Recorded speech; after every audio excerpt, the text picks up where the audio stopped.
Praise the lord. Praise the lord. प्रभु धन्यवाद करते हैं आज के इस बाइबल स्टडी के लिए। प्रभु मैं प्रार्थना करता हूँ कि ये विषय, ये वचन आज का जो हम समझने वाले हैं वो हमारे जीवन में हमें विजय दिलाए।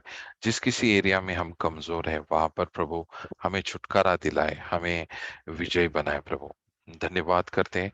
ये प्रार्थना में यीशु के नाम से करते हैं, आमीन। सो फिर एक बार हम उसका वचन सीखने के लिए आज यहाँ पर आए हैं। सो आज का विषय हमारा है कि परमेश्वर का वचन बोलने से किस प्रकार उसका शक्ति, उसका सामर्थ हमारे उस परिस्थिति में, बीमारी में रिलीज होता है। उसमें आकर हमें वो विजय दिलाता है। बहुत सारे लोगों को मैंने देखा, वो स्तुति आराधना में बहुत ज्यादा उनको बहुत आनंद मिलता है। चर्च वो लोग रेगुलर जाते हैं, बहुत सारी जो प्रार्थनाएं हैं और यूथ मीटिंग है, बहुत सारी चीजों में वो लोग पार्टिसिपेट करते हैं, वो बहुत आनंद से सहभागी होते हैं। लेकिन एक चीज जो मैंने बहुत लोगों में नहीं देखा या बहुत कॉमनली नहीं देखा, और वो है कि परमेश्वर के वचन को वो डिक्लेयर नहीं करते, उसे घोषित नहीं करते, उसे वो नहीं बोलते हैं।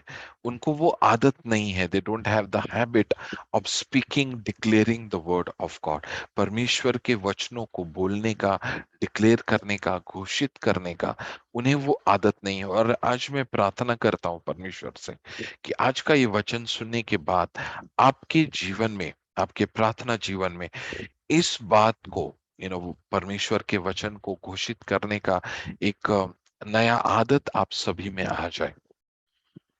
अ, आज का वचन हम शुरू करेंगे, रोमियो का पहला अध्याय उसका 16 वचन कहता है, क्योंकि मैं सुसमाचार से नहीं लज जाता, इसलिए कि वह हर एक विश्वासी के लिए, पहले तो यहूदी और फिर यूनानी के लिए, उद्धार के निमित्त परमेश्वर की सामर्थ है। मैं सुसमाचार से, परमेश्वर के वचन से, उसके लिखे हुए प्रोमिसेस से नहीं लज जाता। क्यों नहीं लज जाता? क्योंकि हर एक विश्वास करने वाले के लिए, हर कोई जो उस वचनों पर, उन वादों पर विश्वास करता है, उनके लिए परमेश्वर का सामर्थ है। यू नो हम बहुत बार लाइफ में स्ट्रगल करते हैं। जैसे मैं एक दिन सोच रहा था कि बार बार मैं किसी एक पाप में, एक कमजोरी में मैं गिर रहा हूँ, या इस तरह से कहे कि मैं प्रभु से कह रहा हूँ, प्रभु मैं क्यों नहीं बढ़ पा रहा हूँ। मुझे ऐसा लगता है कि मैं बहुत कुछ कर सकता हूँ तेरे राज्य में, लेकिन मैं बढ़ नहीं पा रहा हूँ परमेश्वर। और मैंने एक दृष्टांत परमेश्वर ने मुझे दिया। उसने मुझे बताया कि एक क्रिकेटर, एक बैट्समैन जो बैटिंग करता है, तो वो बैटिंग करने वाले, वो बैट्समैन में इतनी कैपेसिटी है कि वो हर बार 100 रन, 200 रन, 300 रन हर बार वो कर सकता है। उसमें हर एक जो अलग अलग शॉट है, अलग अलग बैटिंग करने का तरीका है, वो उसमें इतना अच्छे से भरा है। वो हर बार अगर चाहे, या हर बार वो जाए क्रिकेट खेलने के लिए, तो अपने कंट्री के लिए, अपने देश के लिए वो century, double century, triple century बना सकता है। इतना होनहार वो बैट्समैन है। लेकिन मैंने देखा वो हमेशा जीरो पर आउट हो जाता है। कभी 1 रन बनाया आउट हो गया, कभी 0 रन बनाया आउट हो गया। क्यों पता है? क्योंकि उसकी एक कमजोरी है।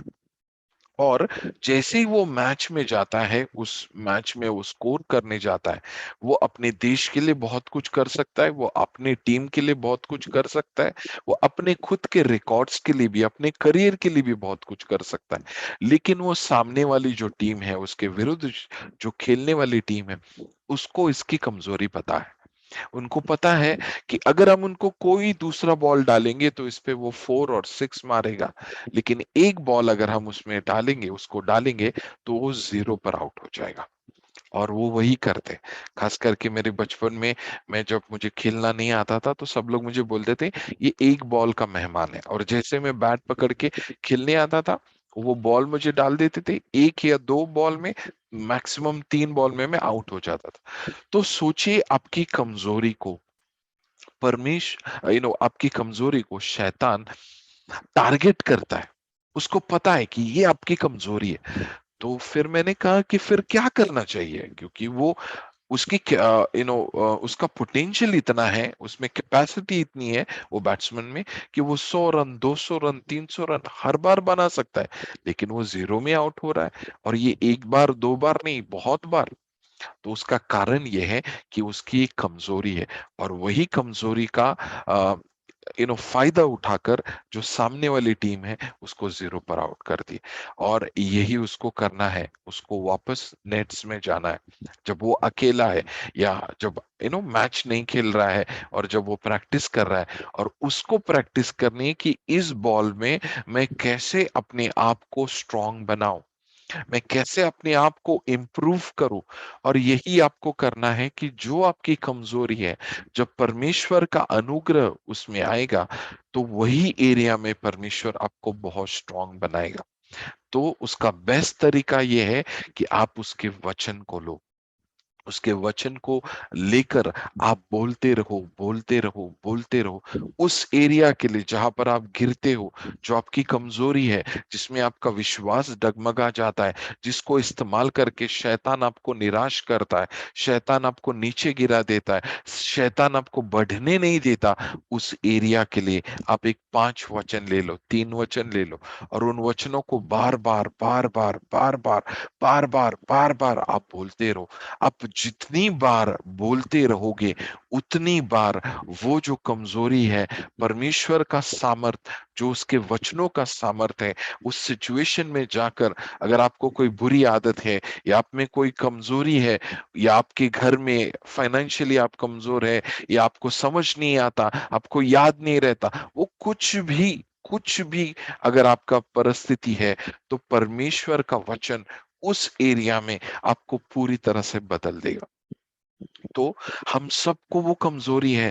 पहली बात, हम समझ नहीं पाते कि शैतान ने वो जानता है हमारी कमजोरी, वो जानता है कहां पर इसको हिट करना है। और ये व्यक्ति जो है, ये मैच से या वो कंपटीशन से बाहर हो जाएगा, वो जानता है। खास करके कुछ लोगों को वो लोग बुरा मान जाते हैं, एकदम प्रभु में बढ़ रहे हैं, एकदम अच्छे से सब कुछ हो रहा है, किसी ने कुछ बोल दिया, किसी ने बात नहीं किया, किसी ने फोन नहीं किया, किसी ने बर्थडे पर विश नहीं किया, और वो व्यक्ति इतना बुरा मान जाता है, फिर वो प्रार्थना में आना छोड़ देगा, वो लोगों के साथ बात करना छोड़ देगा, क्योंकि शैतान जानता है हमारी कमजोरी क्या है। और आज हम सीखेंगे कि किस प्रकार परमेश्वर के वचनों के द्वारा हम एक बहुत ज्यादा विजयी जीवन प्रभु यीशु के साथ हम जी सके, उसके द्वारा हम जी सके। तो ये वचन कहता है कि मैं परमेश्वर के वचन से नहीं लज जाता, क्योंकि हर एक व्यक्ति जो उस पर विश्वास करता है, उन वचनों पर विश्वास करता है, उसके लिए वो परमेश्वर का सामर्थ्य है, परमेश्वर का सामर्थ्य है। मेरा विशिंग, मैं चाहता हूं कि ये बदले, मैं रोता हूं कि ये बदले, मैं किसी से पूछता हूं कि ये बदले, इनसे वो नहीं बदलने वाला। अगर कोई भी व्यक्ति, कोई भी चीज, कोई भी बीमारी, कुछ भी अगर बदलना है, तो वो परमेश्वर के सामर्थ्य से बदलेगा। और परमेश्वर का सामर्थ्य आपके जीवन में कब रिलीज होगा, कब आपके जीवन में आएगा? जब उसके वचनों को आप विश्वास करेंगे, और अपने मुंह से उसे कबूल करके उसे आप कहेंगे। Praise the Lord. और एक वचन को हम देखते हैं, रोमियो का 10वां अध्याय, उसका 8वां, 9वां और 10वां वचन। रोमियो का 10वां अध्याय, उसका 8वां, 9वां और 10वां वचन ये कहता है, परंतु वह क्या कहती है, यह कि वचन तेरे निकट है, तेरे मुंह में है, और तेरे मन में या तेरे हृदय में है। वह यही अब सॉरी यह वही विश्वास का वचन है जो हम प्रचार करते हैं। तो हमने तो प्रचार कर दिया वो वचन को, जब कोई प्रीचर, कोई पास्टर, कोई लीडर जब आपको प्रचार करता है, तो उसने तो वो विश्वास के वचन को प्रचार कर दिया, लेकिन वो कहाँ है? क्या आपके करीब है? क्या आपके निकट है? क्या आपके मुंह में है? क्या आप उसे बोलते हो? क्या आप उसे दोहराते हो? क्या आप उसे रिपीट करते हो? और क्या वो तुम्हारे हृदय में? क्योंकि यही वो विश्वास का वचन है जो आपको हर एरिया में विजय दिलाएगा, आपको छुटकारा दे दिलाएगा। जिस गड्ढे में आप गिरे हो, उस गड्ढे से आपको वो ऊपर लेकर जाएगा। यही वो वचन है, यही वो विश्वास का वचन है जो आपके जीवन में हर एक एरिया में आपको वो विजय दिलाएगा। बट अनफॉर्चुनेटली अगर हम इसको आज की दुनिया में देखें, आज के जमाने में देखें, तो देखिए वचन कहाँ है? वचन आपके मोबाइल में है, वचन आपके व्हाट्सएप ग्रुप में है, वचन आपके बैग में है, वचन आपके कबर्ड में है, लेकिन वो आपके मुंह में नहीं है, आपके बातों में नहीं है, आपके हृदय में नहीं है, और ना ही वो आपके निकट है। हम सोचते हैं कि हमने इसका बाइबल का वचन आज पढ़ा, हमको व्हाट्सएप में मिला, हमने 10 लोग को फॉरवर्ड कर दिया, इसका मतलब हमने पढ़ लिया है या हमको वचन मिल गया। जब तक उस वचन को आप बार बार बार बार बार बार बार बार बार बार बार बार नहीं बोलते, तब तक वो वचन जो है वो आपकी हृदय की गहराई में नहीं जाएगा।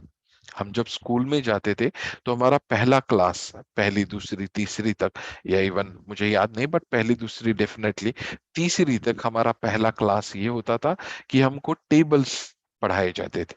और टेबल्स जो है ना, तो वो टेबल्स में सारा क्लास मिलकर, वो टीचर ने लिखे होते थे टेबल्स, और वो टेबल्स में देखकर वो बोर्ड पर लिखकर, बोर्ड पर देखकर हम सबको बोलना पड़ता था। यू नो, टू वन जा टू, टू टू जा फोर, टू थ्री जा सिक्स, बी, मराठी में हम बोलते थे बे एक बे, बे दूने चार, बे त्रिक सहा, बे चौक आठ।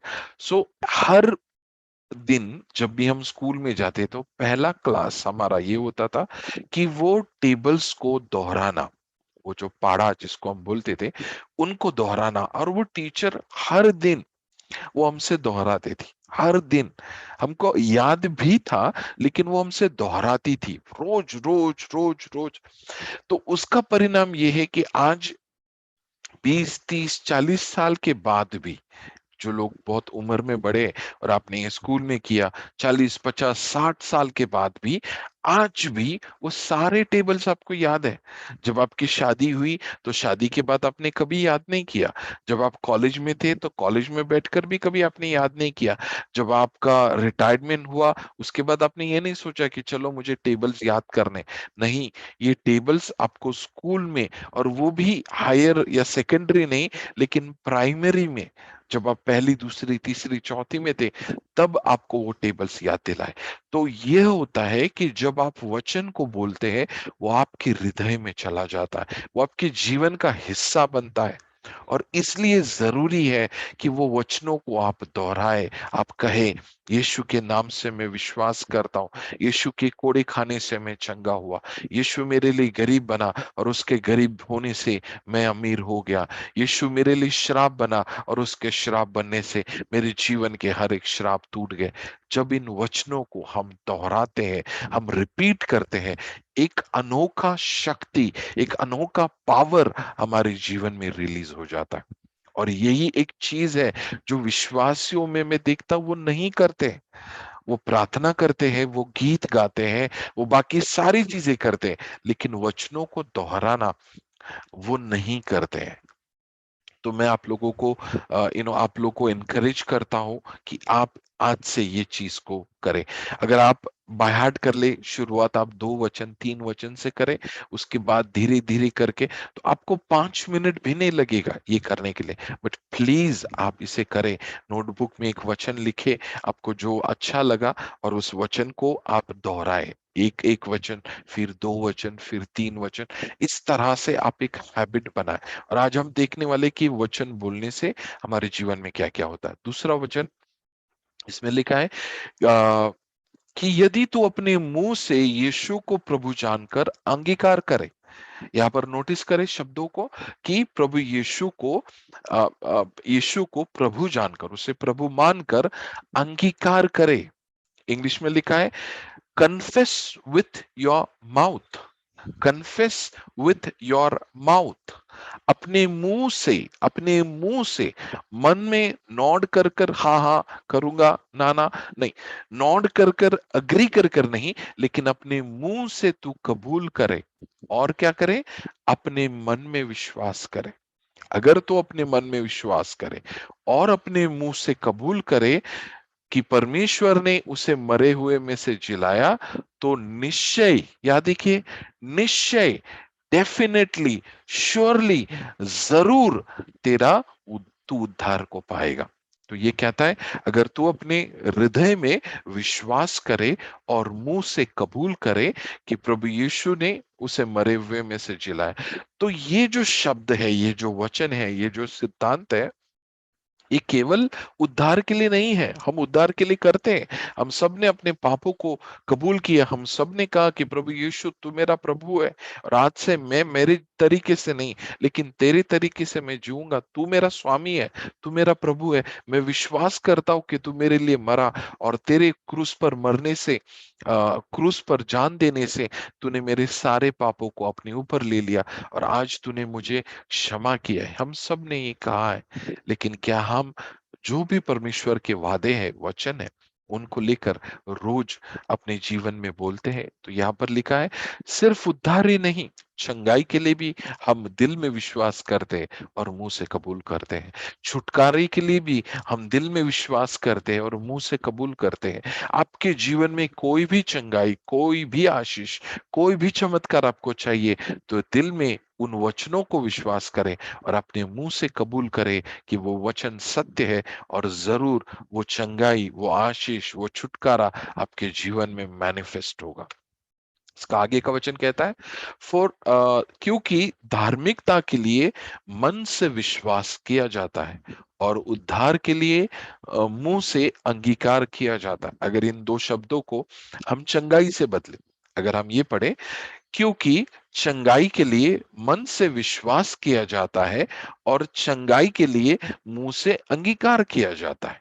अगर हम आशीष से रिप्लेस करें, क्योंकि आशीष के लिए मन से विश्वास किया जाता है और आशीष के लिए मुंह से अंगीकार किया जाता है। अगर हम छुटकारा से इसको रिप्लेस करें, क्योंकि छुटकारा के लिए मन से विश्वास किया जाता है और छुटकारा पाने के लिए मुंह से अंगीकार किया जाता है।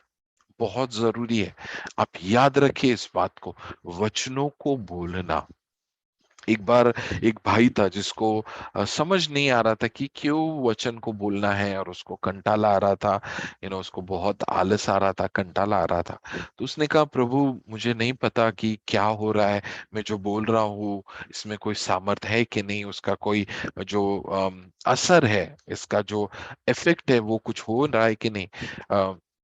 तो प्रभु ने उसकी आत्मिक आंखों को खोल दिया और उसको सारा जो स्वर्गीय दुनिया है वो अपने आसपास उसको दिखाई देने लगे, और उसको दिखाई देने लगे एंजल्स, और उसको दिखाई देने लगे डीमंस, जो दुष्ट आत्माएं हैं। तो जो दुष्ट आत्माएं उसको सता रहे थे, उसको निराश कर रहे थे, उसको झूठ बोल रहे थे, वो जो उसके आसपास थे, उसने देखा जब भी वो अपने मुंह से परमेश्वर के वचन को बोलने लगता है, तो मानो एक ऐसा फोर्स, एक बहुत जोर से वो सारी दुष्ट आत्माएं जो है वो पीछे फेंके जा रहे थे और वो उसके करीब नहीं आ पा रहे थे। जितनी बार, जितनी जोर से, जितनी विश्वास से वो उन वचनों को बोल रहा था, उतना ज्यादा सामर्थ उस आत्मिक दुनिया में वो देख रहा था। और यही आपको भी जानना है, भले ही आप वो आत्मिक दुनिया को ना देख पाए, लेकिन आपको ये समझना है कि परमेश्वर के वचन को बोलने में कितना सामर्थ है। आप एक आदत लगाइए, जैसे कुछ लोग जल्दी उठते हैं, कुछ लोग एक्सरसाइज करते हैं, कुछ लोग खाने के मामले में, कोई चीजों के मामले में आदत लगाते हैं, एक बार, दो बार, तीन बार। अगर आपने वो चीज बार बार करना शुरू कर दिया, वो आपको आदत लग जाएगी। सबसे पहले उठकर आप उसके वचनों को लोगे और बोलने लगोगे, उसके वचनों को बोलने लगोगे, और जितना ज्यादा आप उसके वचनों को विश्वास के साथ बोलने लगोगे, उतना जबरदस्त असर आपके जीवन में आप देख पाओगे। Praise the Lord. एक वचन को हम देखते हैं यशाया का, उसका 55,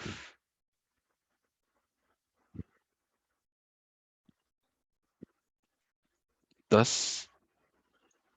और 11।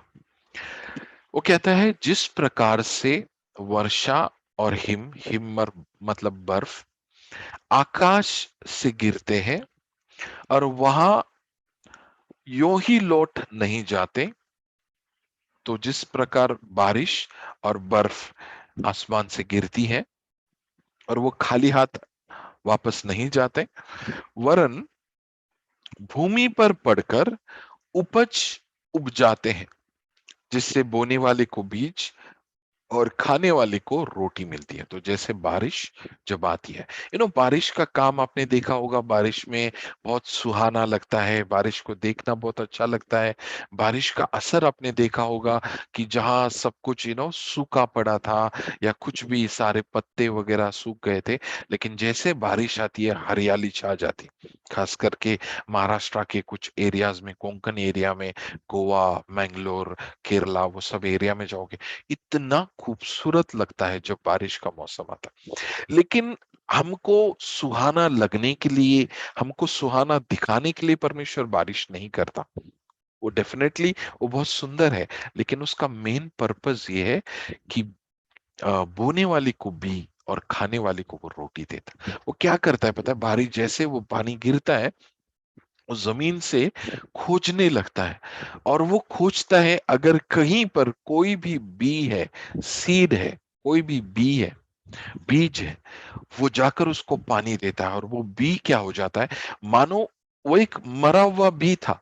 उसमें कोई ग्रोथ नहीं था, उसमें कोई बढ़त नहीं था, उसमें कुछ नहीं था। लेकिन जैसे वो बारिश से वो छू गया, या बारिश उस पर गिरी, वो पानी, एक नया जीवन उसमें से निकलता है, एक नया एक नई शुरुआत उससे होती है। तो वो बीज अगर वहां महीनों से पड़ा है, हफ्तों से पड़ा है, बहुत दिनों से पड़ा है, वैसे ही पड़ा रहेगा। कब तक? जब तक उसे बारिश का स्पर्श नहीं होता। और जैसे उसको बारिश का स्पर्श हो गया, वो बारिश से वजह से उसमें एक नया जीवन आता है, उससे एक नया जीवन की शुरुआत होती है, उसमें ग्रोथ होता है, वो फलदायी बनता है, उससे ऑक्सीजन मिलता है, उससे छांव मिलती है, उस पे पंछी आकर रहते हैं, उसमें फल मिलता है, उसमें सुंदर फूल आते हैं। लेकिन ये सारी चीजों की शुरुआत, वो बी बी रहेगा सालों तक, जब तक वो सॉइल सॉइल मतलब जमीन और पानी के कनेक्शन में नहीं आता, उनके साथ वो जुड़ता नहीं है। जिस वक्त पानी का स्पर्श उस बीज को हुआ, वो बीज का ग्रोथ शुरू हो जाता है। उसी प्रकार आपका जीवन भी है, उस बीज के जैसा, सालों से वहीं पर है, सालों से हम वहीं पर है। इसका मतलब ये नहीं कि आप बांझ हो, इसका मतलब ये नहीं कि आप नहीं बढ़ोगे, इसका मतलब ये नहीं कि प्रभु नहीं चाहता आप लोग बढ़े। आपको ये चीज नहीं समझ में आ रहा है कि उसका वचन बोलने से वो पानी उस बीज को मिलेगा। उस वो जो प्रार्थना आपकी है, वो जो डिजायर आपका है, जो बढ़ने का डिजायर आपका है, जिस पर्पस के लिए आपने वो बीज को लाया, वो पर्पस ही नहीं बढ़ रहा है, वो जो उद्देश्य ही नहीं बढ़ रहा है। उसका कारण ये है कि परमेश्वर का बोलने का, वचन बोलने का जो जो पानी जैसा उसको स्पर्श नहीं हुआ। और यही आपको करना है। रोज जब आप वचनों को बोलते हो, तो आप उस वचन को, उस विश्वास को पानी दे रहे हो, और वो आपके जीवन में बढ़ रहा है। नेक्स्ट वचन ये कहता है, जिस प्रकार बारिश नीचे गिरती है और तब तक वो वापस नहीं जाती जब तक खाने वाले को भी बोने वाले को भी और खाने वाले को रोटी नहीं देता, उसी प्रकार मेरा वचन भी होगा जो मेरे मुख से निकलता है, वह व्यर्थ ठहर कर मेरे पास ना लौटेगा। जब उसे कहा जाता है, जब उसे बोला जाता है, जब उसे भेजा जाता है, बोलकर, स्पीकिंग, जब उसको बोलकर हम भेजते हैं, तो वो कभी भी व्यर्थ नहीं लौटेगा, परंतु परमेश्वर की इच्छा को वो पूरा करेगा, मेरी किसी और की नहीं, परमेश्वर की इच्छा को वो पूरा करेगा। और जिस काम के लिए मैंने उसको भेजा है, उसे वो सफल करेगा।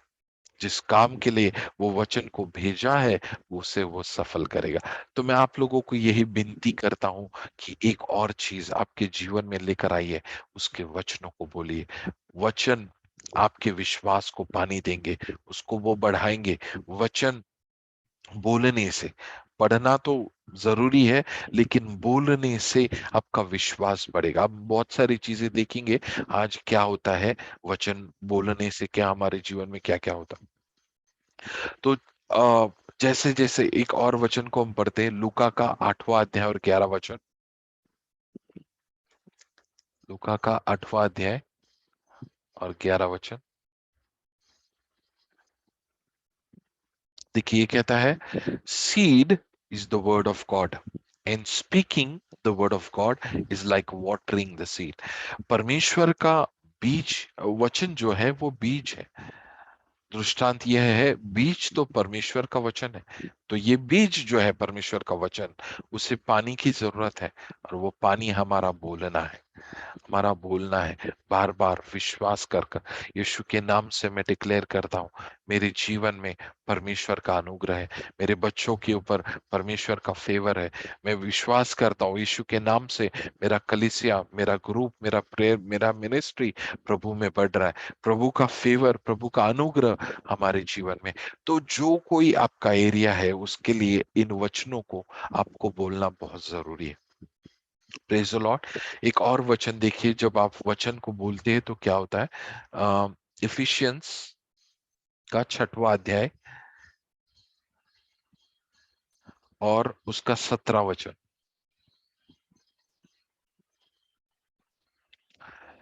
और वो कहता है, उद्धार का टोप और आत्मा की तलवार जो परमेश्वर का वचन है ले लो। ठीक है, आत्मा की तलवार जो परमेश्वर का वचन है ले लो, उठा लो, अपने हाथ में धारण करो। आप सोचिए, आपके साथ पवित्र आत्मा को भेजा गया है।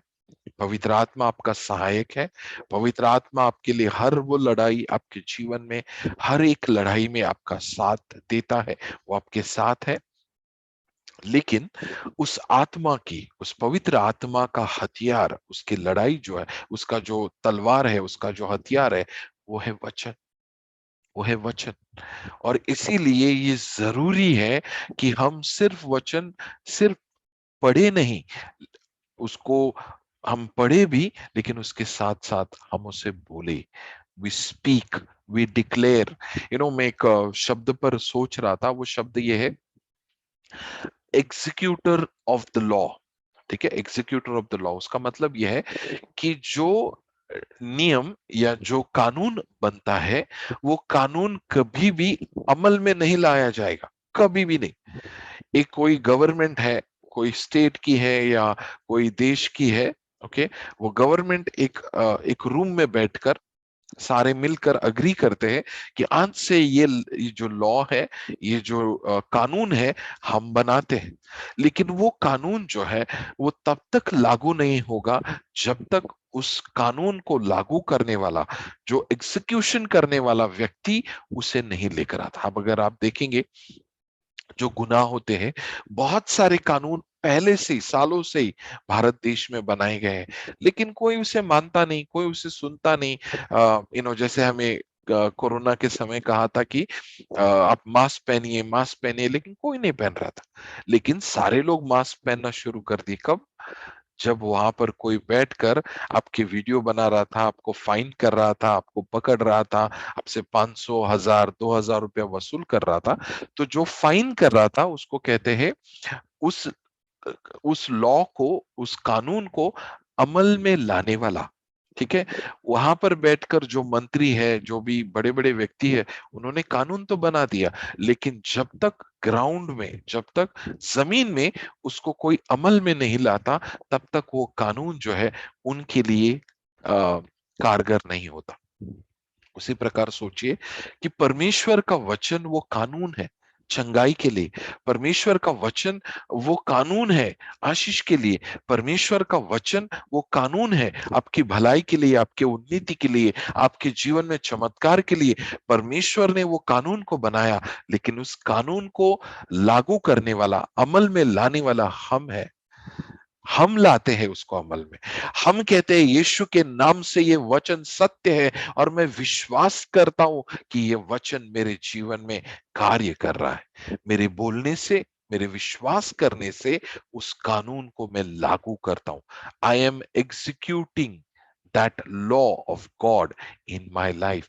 परमेश्वर के उस नियम को, उस कानून को मैं बोलने से और विश्वास करने से उसे मैं लागू करता हूं। Wow, what a responsibility and what a authority. मुझ में एक जिम्मेदारी भी है, मेरे मुझे एक जिम्मेदारी भी दी है, और साथ साथ मुझे अधिकार भी। तो जब हम वचन को बोलते हैं, तो हम वचन से क्या कर रहे हैं? हम अधिकार से बोल रहे हैं। जो स्वर्ग में कानून बना, उसे धरती पर हम अमल में ला रहे हैं। जो प्रभु के मन में उसने जो वचन या प्रॉमिस दिया, उसको हमारे विश्वास और बोलने से हम अपने जीवन में, अपनी बीमारी में, अपने शरीर में अमल में ला रहे हैं। हम उसको एग्जीक्यूट कर रहे हैं, और यही काम हम करते हैं जब उन वचनों को हम विश्वास से बोलते हैं। Praise the Lord. और एक चीज, जैसे भजन संहिता का, या भजन संहिता का पहला अध्याय और उसका आ, दूसरा वचन कहता है, परंतु वह तो यहोवा की व्यवस्था से प्रसन्न रहता है, और उसकी व्यवस्था पर दिन रात ध्यान करता है। ये ध्यान जो शब्द है, मेडिटेट जो इंग्लिश शब्द है, हमने जितने भी मेडिटेशन देखे, वो सारे लोगों ने अपनी आंखें बंद की है और अपना ध्यान, अपना जो भी कंसंट्रेशन है, वो किसी चीज पर करते हैं, और वो पूरी तरह से आंखें बंद करके एक बॉडी का पोजीशन वो बनाते हैं और वो बैठते हैं। लेकिन बाइबल का जो मेडिटेशन है, या जो बाइबल का जो शब्द है, उसका मतलब ये नहीं है कि आप एकाग्र होकर एक कोई चीज पर सोचें, नहीं। बाइबल का मेडिटेशन का मतलब है पुटपुटाना, धीमी आवाज में बोलना, एकदम softly, you know, under your breath, तुम्हारे नाक के नीचे एकदम धीमी आवाज में उसे पुटपुटाना, उसे बोलना कि यीशु के नाम से मैं विश्वास करता हूँ, मैं चंगा हूं। यीशु के नाम से मैं विश्वास करता हूँ, मैं चंगा हुआ। उसके कोड़े खाने से मैं चंगा हुआ। तो जब हम ये शब्द सुनते हैं, मेडिटेट या मनन करना, हमको यही लगता है कि मन की एकाग्रता नहीं। ये मेडिटेट मन की एकाग्रता नहीं है। ये मेडिटेट है उस चीज को याद कर कर उसे बोलना, उसे पुटपुटाना, उसे बार बार बार बार बार बार बोलना। क्योंकि जितना आप सोचोगे और बोलोगे, उतना ज्यादा वो आपके अंदर कार्य करता है, आपके हृदय की गहराई में वो जाता है। ठीक है, जितना आप बोलोगे, उतना आपके हृदय में वो अ, चला जाता है। और एक चीज आप सोचिए, परमेश्वर ने इतनी सुंदर और अद्भुत जीवों को, प्राणियों को बनाया। पंछी इतने सुंदर है, किसी को सुंदर आवाज दी, किसी को एकदम विशाल का शरीर दिया, कोई बहुत ज्यादा सुंदर है, ब्रेव है, बहुत कुछ है। लेकिन ये कोई भी एनिमल जिसको परमेश्वर ने बनाया, ये एक भी एनिमल बात नहीं करता। ये जो बात करने का, कुछ बर्ड्स, कुछ ऐसे पंछी है जो रिपीट करेंगे, अगर मैं कुछ बोलूंगा तो वो भी रिपीट करेंगे। लेकिन कोई पंछी मुझे सुबह आकर नहीं पूछेगा कि क्या, कैसे हो आज, सुबह कैसे चल रहा है, आपका खाना पीना हुआ क्या, अरे मैं रात को बहुत मुझे नींद ही नहीं आई, पता नहीं बहुत हवा चल रही थी। ऐसा आपसे कोई संभाषण, कोई ऐसा डिस्कशन नहीं करेगा। केवल और केवल परमेश्वर के बाद, केवल और केवल हम वो व्यक्ति है जो बात कर सकते हैं। हमें सोचने का और बोलने का वो ताकत दिया। और मैं कहूं, परमेश्वर ने सारी सृष्टि का निर्माण अपने शब्द से किया, बोलकर किया। उसने हाथ उठाकर, आशीर्वाद देकर, या कोई चीज फेंक कर, या कोई चीज को हाथ से मिट्टी में बनाकर नहीं, उसने कहा और वो चीजें बनी। उसने स्पीक किया, उसने बोला और वो चीजों का अस्तित्व हुआ। और उसी के बच्चे, उसी के स्वरूप में बनाए हुए हमको भी परमेश्वर ने यही कहा कि हम भी उसके वचनों पर विश्वास करें और हम भी बोले। यहाँ पर लिखिए, जब हम वचन को बोलते हैं तो हम उस पर मनन भी कर रहे हैं। और उससे क्या होता है कि हम उस वृक्ष के समान है जो बहती नाली के किनारे लगाया गया। बहती नाली क्या है कि लगातार, अब एक झाड़ जो सूखी जमीन पर, जहां कुछ नहीं उगता है, और एक जो वृक्ष जो नदी के किनारे लगा है, दोनों में फर्क क्या है? दोनों समझो आम के पेड़ है, ठीक है, दोनों भी आम के पेड़ है। लेकिन एक जो सूखी जो बंजर या सूखी जमीन पर है, और एक जो नदी के किनारे है, एक दोनों में फर्क यह है कि जो नदी के किनारे वृक्ष है, जो पेड़ है, उसे हमेशा नमी मिलती है, नमी, मॉइस्चर, नमी। तो उसको जो भी पानी चाहिए, उसको जो नरिशमेंट चाहिए बढ़ने के लिए, फल उत्पादन करने के लिए, उसे जो कुछ चाहिए वो नमी से, वो पानी से उसे मिलता है। नदी का पानी डायरेक्ट शायद उसको ना मिले, लेकिन नदी बाजू में बह रही है, उसके लिए वो जमीन में क्या होता है, हमेशा नमी होती है, हमेशा मॉइस्चर होता है। और उसी मॉइस्चर को खींच खींच कर वो अपना संगोपन, अपना वो बढ़ते जा रहा है। उसी प्रकार जब आप निरंतर उसके वचनों को बोलने वाले बनते, उसके वचनों को दोहराने वाले बनते, तो आपके जीवन में एक आत्मिक नमी होती है, एक ऐसी नमी जो आपको बढ़ने के लिए मदद करती है, जो आपको प्रभु के राज्य में, विजय के जीवन में, इन सारी चीजों में बढ़ने के लिए मदद करती है। और ये वो नमी आपके जीवन में तब आती है जब उस वचनों को आप रिपीट करना शुरू करते। Praise the lord, praise the lord. So और परमेश्वर का वचन में क्या होता है कि जब हम उसको बोलते हैं, तो इर्माया का 23वां वचन कहता है,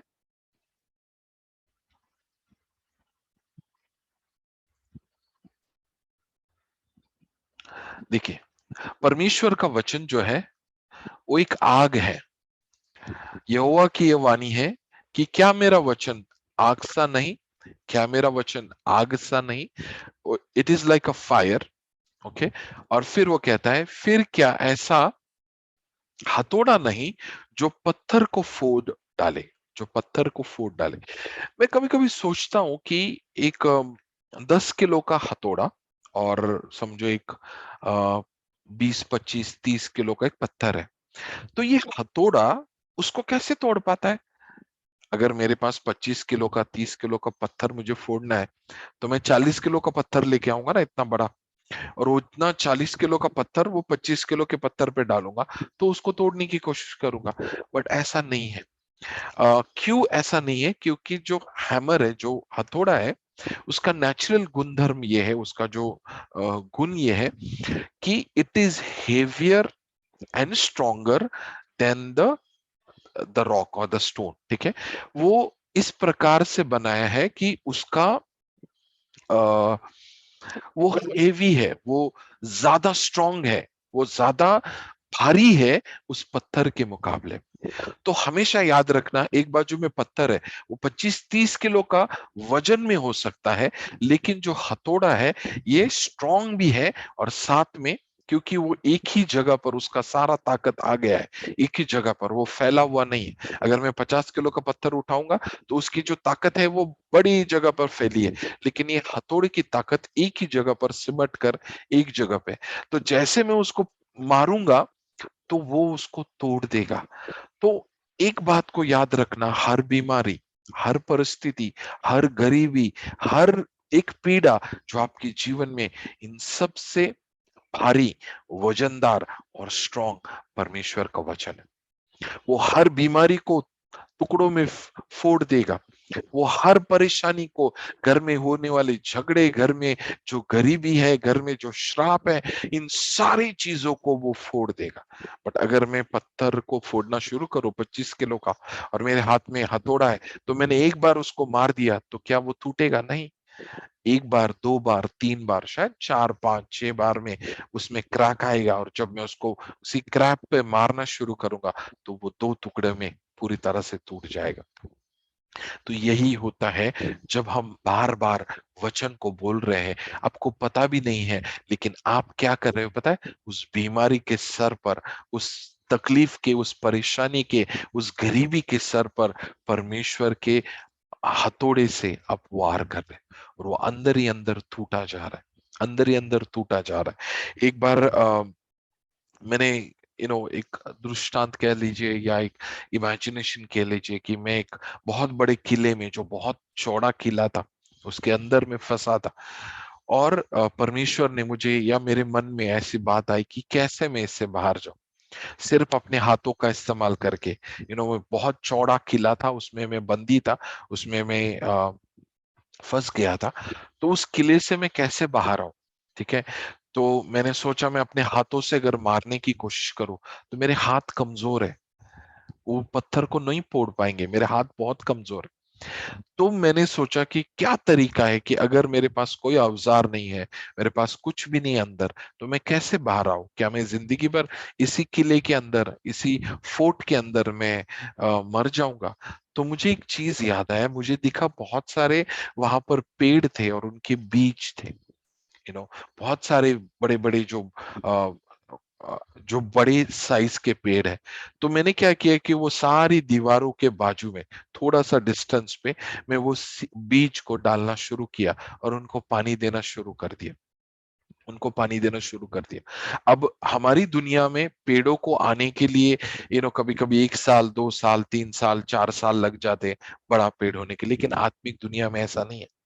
तो जब वो बीजों को मैंने डाला, तो मुझे ऐसा लगा कि अगर इन बीजों को मैं रोज पानी दूंगा, ठीक है, तो वो बीज क्या करेंगे कि अपनी जड़ को पकड़ना शुरू करेंगे, और वो जो पेड़ जो है वो बड़े बड़े होते जाएंगे। और जैसे जैसे उनके जो जड़ है वो स्ट्रांग होते जाएंगे, तो वो सारी दीवारों को कमजोर कर देंगे। वो सारी दीवारें इतनी कमजोर हो जाएंगी, क्योंकि इनकी जड़ में इतनी ताकत है, वो पेड़ के, वो बीज की जड़ में, कि वो सारी दीवारों को कमजोर कर देंगे। तो मेरा काम वो दीवारों को तोड़ना नहीं है, मेरा काम है वो बीज को पानी देना। और अगर मैं उस बीज को पानी देता रहूंगा, जैसे जैसे वो बीज बढ़ता रहेगा, जैसे जैसे उसकी जड़ बढ़ती रहेगी, वैसे वैसे वो सारी दीवारों को, सारे किलों को जो है वो खत्म कर देगा, तोड़ देगा, कमजोर कर देगा। और यही होता है जब आप वचन को लेकर, उस बीज को लेकर बोलने से आप उसको पानी देते हो। यीशु के नाम से मैं विश्वास करता हूं कि मेरे जीवन में परमेश्वर का अद्भुत कार्य हुआ। तो इस प्रकार आपको उस वचनों को बार बार रिपीट करना है, बार बार रिपीट करना है। Praise the lord, praise the Lord.